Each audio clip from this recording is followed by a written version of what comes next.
Hi everybody, it's Wanda Baader here from Strategize Your Success, and together with my co-host Cynthia Bazin from Smart Chick, we are Hot Tips for Biz, bringing you the top experts in the business community. Thank you for joining us today. I'm going to go ahead and have Cynthia announce who our guests are today. Thank you, Wanda. Hi, everyone. Cynthia Bazin from Smart Chick. Thank you so much for coming by Hot Tips for Biz, either live or watching the replay. We're thrilled for you to be here.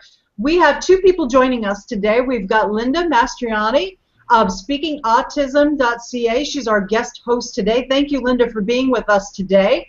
And I want to introduce our guest expert of the day, Shan, who's a certified life coach and strategic interventionist of Women's Peak Performance Coaching.com. Welcome, Shan. Hi, Cynthia. It's great to be here today. Thank you for having me. We are so thrilled for you to be here. So, Shan, tell us about yourself. How did you get into business? Tell us a little bit about your business. Sure, absolutely. I'd love to, Cynthia.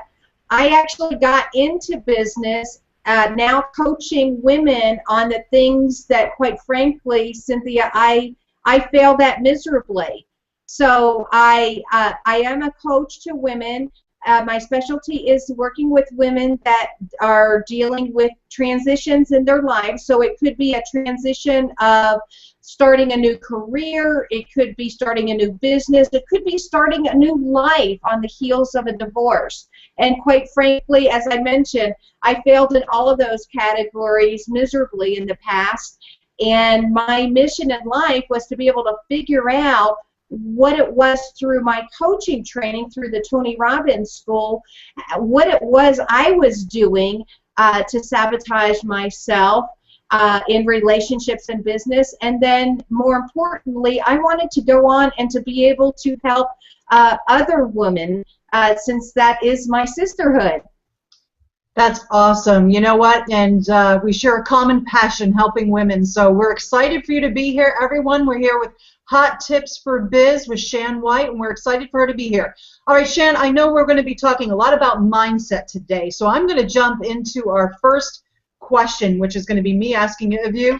So as a certified life coach working with women, what type of client do you work with? And tell us a little bit about why mindset is so important. Well, as I mentioned, I do work with women dealing in transitions. I do have to tell you that my passion is working with women who are recovering from divorce, because I had such a horrible experience and learned to move on and heal from that. So I definitely have. Linda was speaking earlier about, you know, the difficulties she had, and I think it's just widespread because it affects every part of our being, doesn't it, Cynthia? Mm-hmm. Mm-hmm. And okay. And mindset, to answer your question, I apologize for interrupting.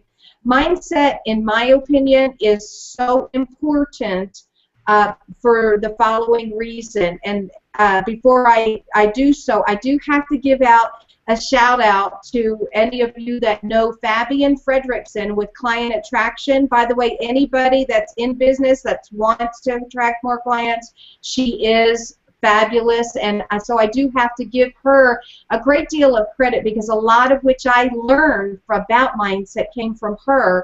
And so as a matter of fact, I think I'll quote her, and that is, she says that mindset will determine 90% of your success, whether it's for the positive or for the negative. And I find that extremely a powerful figure, and I believe in it. Another way of saying it, you guys have probably heard that it's 90% attitude versus 10% aptitude. And I frankly find that very soothing, given the fact, you know, that I'm a Polak. So if you know, it's attitude over aptitude, I'm in, baby. And let me stop you there for 1 second, Shan. So, you know, Linda, we've known each other for a long while, and I think, you know, mindset is so important. What do you think? Oh, absolutely. I love what you do, Shan. I understand you talk about the 6 P's of mindset. So the first being the mindset of purpose. Why is it so important? If you could elaborate a little bit about that concept of purpose. Yes, Linda, absolutely. And by the way, I love what you do as well. Thank you. Purpose is so very important, because if we cannot answer the question why, the purpose for which we're doing something, whether it's entering a new joint venture in business, whether it's starting a business, a career, a life change on a personal level, if we do not really drill down and understand why it is that we're doing what we're doing, then the how is going to be without passion. And I don't mean just talking about if I'm going to, say, into a new business. You know, the superficial stuff is obvious. I want to make money. I want to be, you know, known. But if you really drill down in terms of what the core reasons of your reason for doing what you're doing, the more you're able to do that, the more the how will flow as an aftermath. Wanda, in your business, I mean, you are helping people with marketing, but is that one thing that you try to get to the core of, is what's the purpose of the business? Why are you doing what you do? Do you resonate with what Shan is saying?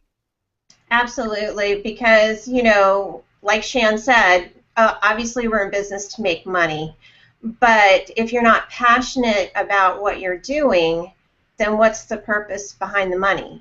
You know, it's like you have to enjoy getting up every day and being and having that drive, especially as an entrepreneur or small business owner, because there's not a boss, you know, saying get up and go. You have to have that purpose inside you. Your why for doing it has to be strong. Excellent point, Wanda. And yeah, I just know so many people, you know, and I worked in the corporate world for a long time, and we've all been in positions that at times, you know, it just gets mundane. You just go to work, and, you know, if you don't have a real purpose of passion, you know, what is the purpose? You know, I mean, what is the purpose? You know what I mean? If you're just shuffling through the day, you really want to be passionate about it, so you need to find that purpose. So that's wonderful. Okay, so Wanda, I think you have a question for Shan. I do. Shan, I know that you have like your 4 P's. So purpose was one of them, and another thing that you list is prioritize. So can you explain to our audience what that means to you? Sure, Wanda. I love this one because prioritization in our crazy busy lives today is, we all know how important it is, and how many times have we gotten off track with the urgent as opposed to the truly important. So one of the strategies I just love is developed by Brian Tracy, famous trainer, workshop person, author, and what he says is to eat the frog, figuratively, you might say. And so basically what that means is whatever it is, the thing that you most do not want to do first thing in the morning, that is the thing that you need to do. And why is that? Because if you are eating that figurative frog first thing in the morning, first of all, you are going to feel like everything else that you do after that is like, as my Texan friends say, that's going to feel like greased BBs. The other thing is that you've got that difficult thing out of the way. And so I, too, have practiced that. And honestly, you don't want to do that thing, but if you just knock it off and get it out of the way, everything else is going to taste scrumptious in comparison, I promise you. I love how you describe that. You make it sound so awesome. But you know what? I know that feeling. You know what? If there's something that I don't want to do and I just don't do it right away, it is like weighing me down like a ton of bricks on my shoulder, right? It's just totally just draining me. And I'm really not, you know, moving along on the other things because I'm not focused on the other task because the other thing is just hanging there, just weighing on me. So, Linda, how do you handle the ugly thing you don't want to do first thing in the morning, or is that something you need to work on? I love what Shan has to say. Absolutely. There's things where if it's really, really weighing me down, I'll get up extra early in the morning, like 5 a.m., to start tackling with a fresh mind. And 99% of the time, what I imagined it to be is not even as bad as when it's finally done. It's like, it's going through it. It's just what we think is so bad really isn't in the end. So when you get to it, it's done, and I love that concept. I apply it every day with what it is that I need to do. So absolutely. Wanda, what about yourself? Well, I'm a little bit different on that mindset because it's like in my past career, I worked with people on time management and blocking time and things like that. So I have to say that I believe that people have to work at the time of day that works best for them, sometimes with, not necessarily if it's their ugly task, but just when they work best in their genius. So let's say it takes, you know, that bit of knowledge and your brain has to really be focused on that. Sometimes if you're not a morning person, the first thing in the day might not be the best case scenario in that situation. It might be that, you know, maybe 3 to 5 is a better time for you.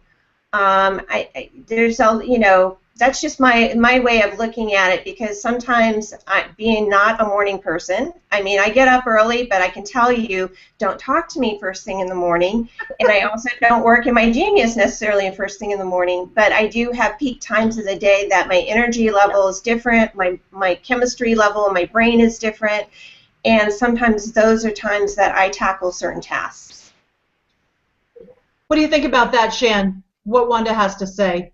You know, Cynthia, I love that because she brings out an excellent point. And, you know, maybe it might be better said to do it first thing at your peak performance. I mean, my company is Women's Peak Performance, so I am all about tapping into your peak performance. And I think that she is right on target. Now, what about this, Shan? This is kind of what I recommend for people that work with me that, you know, love to procrastinate and kind of, you know, let things drag on and on. I sometimes recommend for people almost to set like a time limit, like sort of like an alarm that, you know what, you've got to get this done, this task, within a couple-hour period or something, because otherwise you're just letting it go on and on and on. So for some people, you know, they're time blocking works for people, so that, you know what, I've got to get this done today and do it within a certain period of time, so I'm not just kind of letting things linger on. What do you think of that, Shan? I think that's absolutely right. You have to give yourself certain boundaries and time limits, just like we try to set up boundaries with our relationships. How much just as important, if not more important, that we set up those boundaries for ourselves as well. As a matter of fact, speaking of, that's one of the P's, procrastination. Would you like me to go on to that, or would you like to hold off on that for a sec? You know, I apologize. I didn't mean to jump ahead at all. I was just, that was at top of mind, having to do with keeping, you know, yourself on track. So I apologize. You know, whatever you'd like to do, you know what, you can certainly, why don't you talk about procrastination now a little bit further into that? That's fine. Well, it was just such a perfect segue, and you were definitely in the flow. Yeah, exactly. We're in line with each other. We got that ninja thing going. Yeah, I mean, procrastination is a big problem. I mean, you know, I brought it up because it's just, it is. So many people are just waiting and waiting and waiting for the perfect moment to get something done. When there's a famous quote, I think it's something Amelia Earhart says, the best thing to do it is just to do it, or something like that. You just got to get it done. Get it off your plate. Sort of like Nike, just do it, right? Just do it, right? Yes, yes, exactly. And you know what, you guys, I love this P for procrastination, because there was a book that I read by Stephen Pressfield. For some of you that may know him, he wrote The War of Art, and he gave me a complete different, talk about mindset. Oh my gosh, he gave me a completely different mind shift on procrastination. And what that was is he wrote something that, and wait for it, because you're going to be like, what? But what he said is that Procrastination is in reality an internal force called resistance. And resistance shows up most often when we are either one, getting ready to dare greatly, or number two, growing spiritually. Well, let me tell you what that did for me. I don't know about you ladies, but I think I got a good hint of your personality styles. But when I thought of, if I'm procrastinating, there's actually resistance that's pushing back, and I'm actually resisting from potentially daring greatly, hello, or growing spiritually. Oh, baby, I'm in. I just put my feet in even deeper. And so sometimes it is, like Cynthia alluded to, sometimes it is just making it happen, just doing it anyway. And once I got that mindset, when I feel that procrastination coming on, oh, I want to grow spiritually, I want to dare greatly, and I'm kicking it.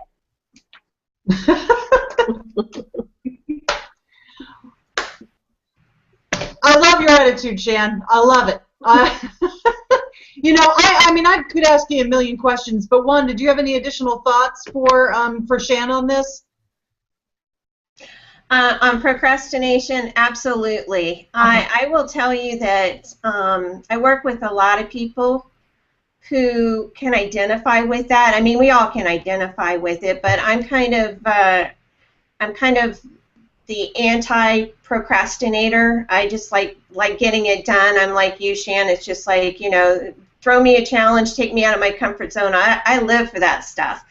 But a lot of people don't. And it's like you said, it's that whole resistance, and that's where procrastination comes in, is that people resist change. Maybe that task that they're doing is going to take their business to the next level, which might be uncomfortable for them. Or maybe that task is going to bring their income into a different level that might be uncomfortable for them. So I think a lot of people don't subconsciously do it, but I think, they don't consciously do it, they subconsciously do it, and that's where a lot of that procrastination comes in on meeting those deadlines. Mm.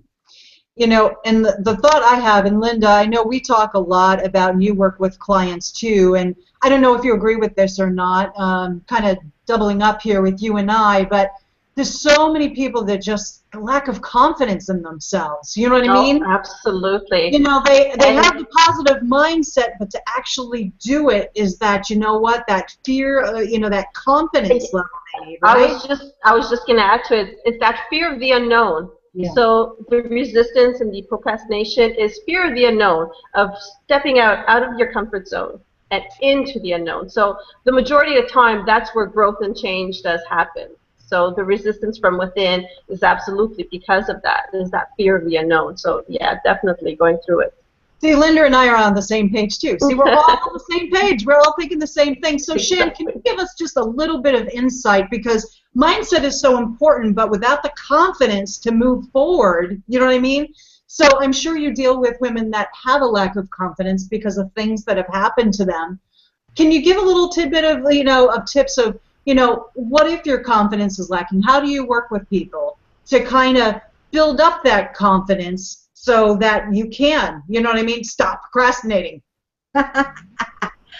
Well, you know what, that's one of my favorite topics, and you're right. We have such a huge self-confidence issue, and I feel especially among women. And so I deal with, there's just so many different strategies to deal with confidence, but I think I have to tell you that one of my favorite ones, that when I was a coachee, if you will, still in school, and I had a coach, and one of the strategies that I use, and honestly it sounds so basic and simple, but it did bolster my confidence, and one of the things that I was instructed to do as a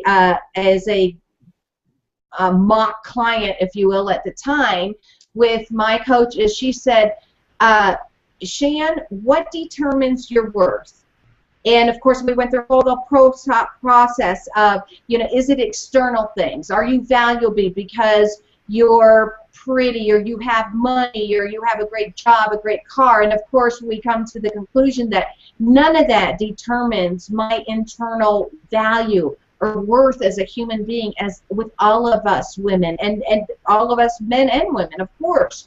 And so one of the things she said to do was, Shan, what I want you to do is go and take a notebook and pump on some really upbeat, positive music and everything, and I want you to list for me at least 50 virtues or internal qualities, characteristics, attributes that are true about you, that give you worth and that give you value. And she said it may take a while, you may have to take a break, come back to it, whatever the case may be. And to my surprise, I ended up coming up with like 120. Wow. And by the time you're through with that process, you're like, oh my gosh, I am okay. Yeah, Paul. I love that. You know, I could see that being a difficult exercise for people, though. 50, I'm like, geez. Wow. How many people procrastinate on that? They need to move forward on that. You know, awesome stuff. You know what, I just want to say hi to everybody who's watching live and who's watching the replay. This is Hot Tips for Biz. Me and my amazing co-host, Wanda Baader from Strategize Your Success. We're here today with guest host Linda Mastriani of SpeakingAutism.ca. Thank you so much, Linda, for being here. And to our fabulous expert, Shan White of Women'sPeakPerformanceCoaching.com. We're talking about mindset, folks. You know what? We need a positive mindset in order to move forward on our goals. So we're so excited, Shan. You've been giving us some great tips today. So, Linda, I know you have another question or point to bring up to Shan today. So absolutely, in continuation with your P's. So the final P's you mentioned are persistence and perception. That's really self-perception. So why are these key mindsets? You know what, Linda? Let's start with one of my very favorites, which is persistence. And persistence is a mindset. There is no doubt about it, because if you don't start in here, it's not going to come out here in your actions. One of the ways in which I like to demonstrate persistence is, well, let me back up and say this. The mindset of a successful, persistent attitude will always ask how, not if, when they are facing obstacles. So, for example, I'm facing an obstacle, let's say with my business, and my revenues are going down inexplicably. If I have that attitude of I'm going to be persistent, I am never going to say to myself or to my other team members, if we can overcome this challenge, if we could get back to the glory days, if we can make the money that we used to. No, no, no. It should always, always, always be how. How do we overcome this? How do we bring it back to the glory days? What are the other options that we have? And again, that opens up your mind as opposed to closing that mind and shutting it down. And so one of my favorite examples, most of you probably have heard the story of Diana Nyad, the 60-year-old swimmer that swam 53 consecutive hours from Cuba to Florida. And I watched her on Super Soul Sunday. For those of you that watched that program with Oprah, oh my gosh, talk about inspiration. She said, you know what? Find a way. Find a way. Jellyfish, cold, sickness, anything you find, if it's important to you, you will find a way. And I love that. Don't you love that, Cynthia? I love it. You know what? It just reminds me of me meeting with my team last week, and that, you know what, I've gotten them into the mindset, and it's taken a while because they didn't have like group meetings with a bunch of people, that instead of coming to me with problems, I want you to come in and bring solutions, not what, you know, the problem is. I want you to come with what you can do. What do you suggest? What can we do to move forward? Because you know what? It's okay to bring a complaint. It's okay to bring, you know, what the issues are.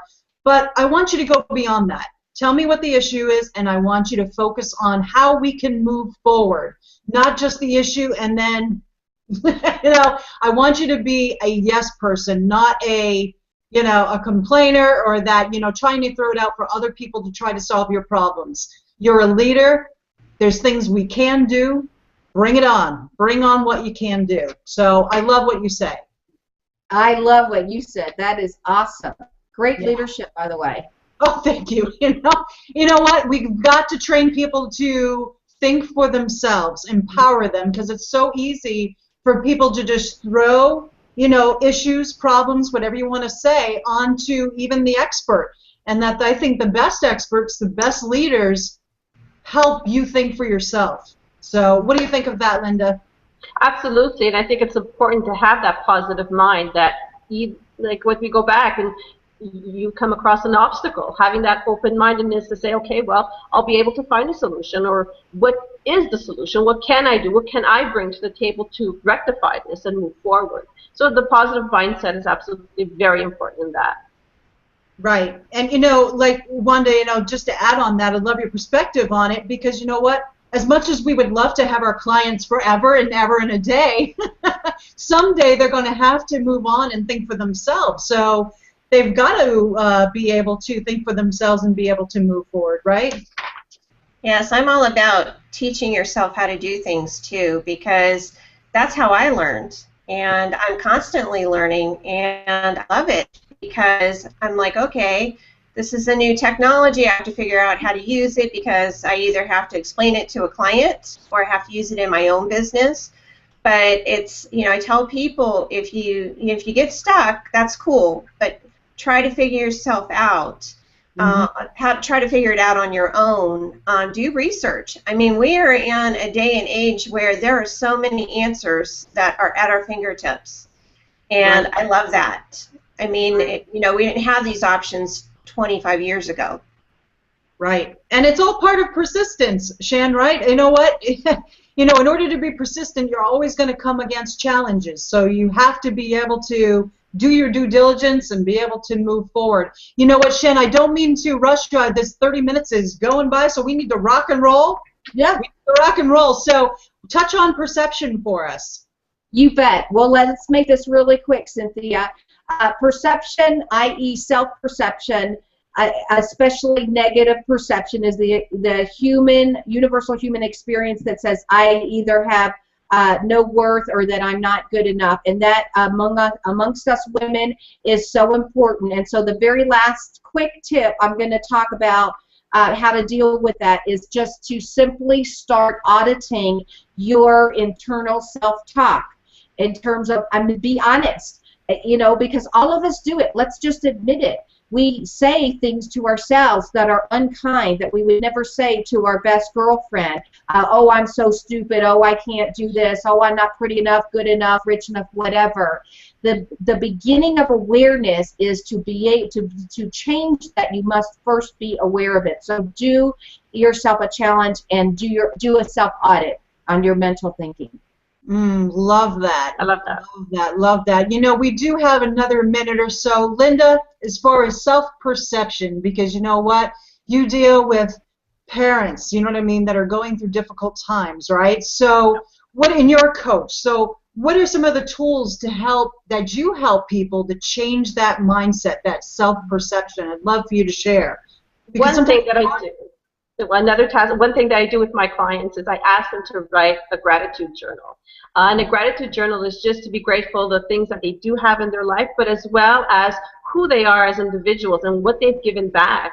And a lot of them don't realize how rich they are, how wonderful they are. They get just swept up in the whole emotion of everything. And yes, it's difficult having children with special needs. And you get lost in that. So that self-perception, self-awareness, or your self-identity kind of gets lost. So I try to refocus that and bring them in and to just write a gratitude journal and see what it is, everything that you've got in your life. And a lot of them are very, very surprised at who they are once they start writing that down and they say, wow, I didn't see it this way. They just get swept up. Interesting. You know, 15, 20 seconds, Wanda, because I'm going to close out Shan in a second. What is one thing that you have either done for your life to change self-perception, build confidence up in yourself or your clients? Well, it's being nice to myself. You know, it's just like Shan said. We bring up, we get these negative thoughts. Lord knows where they come from, but you know, we get these negative thoughts, and it's, you know, just say, go away. You know, I am worth it. It's like I am better than this, and I will overcome. Excellent, Wanda. You know, we need to be gentle on ourselves because you know what? We are our hardest on ourselves. So I love that. Shan, you know what? I'd love for you to let our audience know, let your audience know, you know, what's next for you. Do you have an offer for them? Where can they find you? I know your banner is there, but please let the audience know. Yes, on the screen is my website, so I won't take the time to repeat that. But also, I do have a PDF available that goes over all these points in a little bit more expanded fashion. And so if anybody would like to email me, my email address is simply shancoaches, and it's on my website if you need it as well, but Shan, S-H-A-N, coaches at Comcast.net. And I would love the honor of being able to send it to you, my gift to you. Awesome. Shan, thank you so much for being here today. You were an awesome, awesome guest expert. Learned so much from you. And Linda, as our guest host today, I want to thank you so much for adding to the discussion. And please, everyone, go to her website to learn more about Linda. And on behalf of me, thank you so much for joining us today. And I'm going to pass it off to my awesome co-host, Wanda Baader of StrategizeYourSuccess.com. Well, thank you so much for joining us on this show. I know we're a little bit over time, but thank you, Shan, thank you, Linda, and thank you to my awesome co-host, Cynthia. It was an awesome show. I hope a lot of people get this information on the replay if they didn't get to see it live. We are here every Monday at 1 p.m. Pacific Standard Time, right now 4 p.m. Eastern Standard Time, bringing you hot tips for biz. Thank you so much for joining us, and we'll see you next week. Bye, everyone. Thanks, Shan. Bye. Thanks, Linda. Thank you, Wanda.